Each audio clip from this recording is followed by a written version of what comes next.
কেউ যখন তোমাকে অবহেলা করে তখন সবচেয়ে বেশি কষ্ট হয় এই ভেবে যে আমি কি সত্যিই এতটাই মূল্যহীন। অনেকেই তখন রাগে প্রতিশোধ নিতে চায়, আবার কেউ বারবার নিজের গুরুত্ব প্রমাণ করার চেষ্টা করে। কিন্তু সত্যিটা কি জানো? সত্যিটা হলো এসবে কোনোটাই অবহেলা সবচেয়ে শক্তিশালী জবাব নয়। এমন একটি উত্তর আছে যা কোনো তর্ক ছাড়াই মানুষকে তার ভুল বুঝিয়ে দেওয়া যায়। আজকের ভিডিওতে সেই শক্তিশালী উত্তরগুলোই তুমি জানতে চলেছ, যা শুধু তোমার আত্মসম্মান রক্ষা করবে না, বরং তোমাকে আরও শক্তিশালী মানুষ হিসেবে গড়ে তুলবে। জীবনে এমন মানুষ দেখবে প্রায় সবাই তার জীবনে পেয়ে থাকে, যারা একসময় খুব গুরুত্ব দিলেও পরে ধীরে ধীরে দূরে সরে যায়। তাদের আচরণ বদলে যায়, কথার মূল্য কমে যায়, আর তোমাকে যেন তাদের প্রয়োজন মনে হয় না। কিন্তু মনে রেখো, এই ভিডিওটি কাউকে ঘৃণা করতে শেখানোর জন্য নয়, বরং নিজের সম্মান, মানসিক শক্তি এবং আত্মবিশ্বাস ধরে রেখে কিভাবে পরিস্থিতি মোকাবেলা করা যায় সেটাই আজকের এই ভিডিওতে তুমি জানতে পারবে। তাই বলবো ভিডিওটি শেষ পর্যন্ত দেখো, কারণ শেষের দিকে এমন একটি কথা আমি তোমাকে বলবো যেটা হয়তো তোমার জীবনকে নতুনভাবে ভাবতে শেখাবে। প্রথম, নিজের মূল্য কাউকে বোঝাতে যেও না। কেউ যদি তোমার মূল্য বুঝতে না চায় তাহলে হাজারবার বোঝানোর পরও সে বুঝবে না। কারণ সম্মান চেয়ে নেওয়া যায় না, সেটা অর্জন করতে হয়। নিজেকে ছোট করে বারবার মেসেজ করা, ফোন করা কিংবা অনুরোধ করা, এইসব কখনোই কাউকে তোমার গুরুত্ব বুঝিয়ে দিতে পারে না, বরং এতে তোমার আত্মসম্মান আরও কমে যায়। যে মানুষ তোমাকে সত্যি মূল্য দেবে সে তোমাকে হারানোর ভয় পাবে, আর যে মানুষ তোমাকে অবহেলা করতে চায় তাকে বোঝানোর চেষ্টা শুধু নিজের সময় নষ্ট করা, এর বাইরে আর কিছু নয়। কিন্তু শুধু বোঝানো বন্ধ করলেই সব শেষ নয়, এরপর যা করতে হবে সেটাই আসল শক্তি। সেটা হলো নীরবতা। অনেক সময় হাজার কথার থেকেও শক্তিশালী।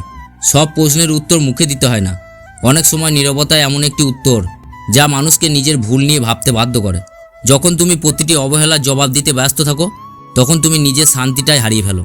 কিন্তু যখন তুমি শান্ত থেকে নিজের জীবনকে নিয়ে এগিয়ে যাও তখন সেই মানুষটাই একদিন বুঝতে পারে সে কাকে হারিয়েছে। কারণ শব্দের থেকেও নীরবতা অনেক বেশি গভীরভাবে আঘাত করতে পারে। তবে শুধু চুপ থাকলে হবে না, নিজের জীবনকেও বদলাতে হবে। তার জন্য তোমাকে নিজের উন্নতির সবচেয়ে বড় প্রতিশোধ নিতে হবে।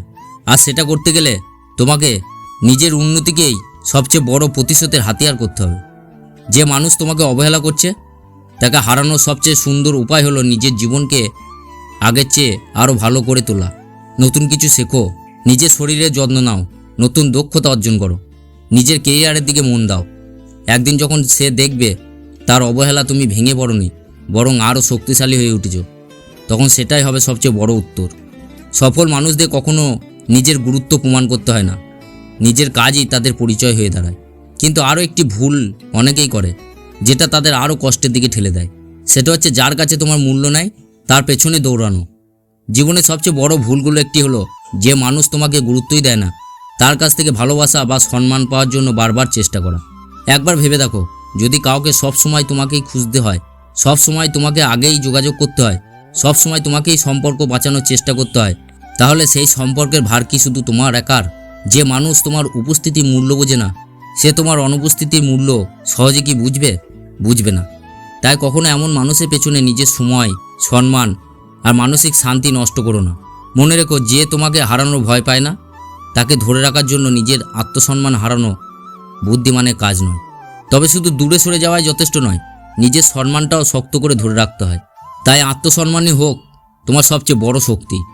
টাকা হারালে আবার উপার্জন করা যায়, সময় হারালে নতুন সময় আসে, কিন্তু আত্মসম্মান একবার হারিয়ে গেলে নিজের কাছেই ছোট হয়ে যেতে হয়। অনেক মানুষ শুধুমাত্র কাউকে ধরে রাখার জন্য নিজের সম্মান বিসর্জন দেয়। আত্মসম্মান সহ্য করে, অবহেলা সহ্য করে, তবুও ভাবে হয়তো একদিন সব ঠিক হয়ে যাবে। কিন্তু যে সম্পর্ক তোমার সম্মান কেড়ে নেয় সেই সম্পর্ক কখনোই শান্তি দিতে পারে না। নিজেকে এতটা মূল্য দাও যেন কেউ তোমাকে অবহেলা করার আগে দুবারও ভাবতে বাধ্য হয়। এরপর আসে এমন একটি বিষয় যা না বুঝলে মন কখনোই মুক্তি হবে না। সেটা হচ্ছে ক্ষমা করো, কিন্তু একই ভুল দ্বিতীয়বার হতে দিও না। ক্ষমা করা মানে দুর্বল হয়ে যাওয়া নয়, ক্ষমা করা মানে নিজের হৃদয়কে ঘৃণার বোঝা থেকে মুক্তি করা। কিন্তু ক্ষমা করার অর্থ এই নয় যে একই মানুষকে বারবার তোমাকে আঘাত করার সুযোগ দেবে। বুদ্ধিমান মানুষ ঘৃণা নিয়ে বাঁচে না, আবার নিজের সীমারেখাও ভুলে যায় না। যেখানে বারবার অবহেলা, অপমান আর অসম্মান আছে সেখানে দূরত্ব তৈরি করা সবচেয়ে ভালো সিদ্ধান্ত। কারণ শান্তি ধরে রাখা অনেক সময় সম্পর্ক ধরে রাখার থেকেও বেশি গুরুত্বপূর্ণ। আর সবশেষে আসে এমন একটি জবাব যা কোনো কথারই প্রয়োজন হয় না, সেটা হচ্ছে সুখী হওয়ার সবচেয়ে শক্তিশালী জবাব। যে মানুষ তোমাকে অবহেলা করছে সে হয়তো ভেবেছিল তুমি ভেঙে পড়বে, কিন্তু যখন সে দেখবে তুমি হাসছো, নিজের স্বপ্ন নিয়ে এগিয়ে যাচ্ছ, নতুন মানুষের সঙ্গে সুন্দরভাবে জীবন কাটাচ্ছ, তখন সেটাই হবে সবচেয়ে বড় উত্তর। সুখ দেখানোর জন্য নয়, নিজের জন্য বাঁচো। কারণ সত্যিকারের সুখ কখনো কারো অনুভূতির ওপর নির্ভর করে না। নিজের জীবনকে এত সুন্দর করে তোলো যেন অতীতের কোনো অবহেলায় তোমার ভবিষ্যৎকে আটকে রাখতে না পারে। আজকে আমি এই ভিডিওতে এতক্ষণ পর্যন্ত যে কথাগুলো বললাম, তার মধ্যে হয়তো এই শেষ কথাটি সবচেয়ে গুরুত্বপূর্ণ শিক্ষা।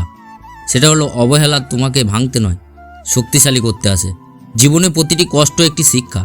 প্রতিটি অবহেলা তোমায় শেখায় কারা সত্যি তোমার আপন আর কারা শুধু সময়ের প্রয়োজনে পাশে ছিল। তাই অবহেলাকে অভিশাপ ভেবো না, এটাকে এমন একটি শিক্ষক মনে করো যে তোমাকে নিজের মূল্য চেনাতে শিখিয়েছে। যেদিন তুমি নিজের সম্মানকে অন্যের স্বীকৃতির চেয়ে বেশি গুরুত্ব দিতে শিখবে, সেদিন থেকে আর কোনো অবহেলায় তোমাকে ভাঙতে পারবে না। কারণ সবচেয়ে শক্তিশালী মানুষ সে নয় যে সবাইকে হারায়, সবচেয়ে শক্তিশালী মানুষ সে যে নিজের আত্মসম্মানকে কখনো হারাতে দেয় না। মনে রেখো, তোমার মূল্য নির্ধারণ করার অধিকার অন্য কারণ নাই। যে মানুষ তোমাকে অবহেলা করে তার কাছে নিজেকে প্রমাণ করার দরকার নেই, বরং নিজের জীবনকে এমনভাবে গড়ে তোলো যাতে তোমার কাজ, তোমার চরিত্র আর তোমার আত্মসম্মানই তোমার হয়ে কথা বলে। তাই ভিডিওটি এখানেই শেষ করছি। যদি আজকের ভিডিওটি তোমার ভালো লেগে থাকে তাহলে ভিডিওটি লাইক করো, কমেন্টে লিখে জানাও আত্মসম্মানই আমার শক্তি। আর এমন আরও মোটিভেশনাল ভিডিও পেতে চ্যানেলটি সাবস্ক্রাইব করে পাশে থাকা বেল আইকনটি অন করে রাখো। আজ এই পর্যন্তই। ভালো থেকো, নিজের সম্মানকে সবসময় সবার আগে রাখো। পরের ভিডিওতে আবার দেখা হবে। ধন্যবাদ।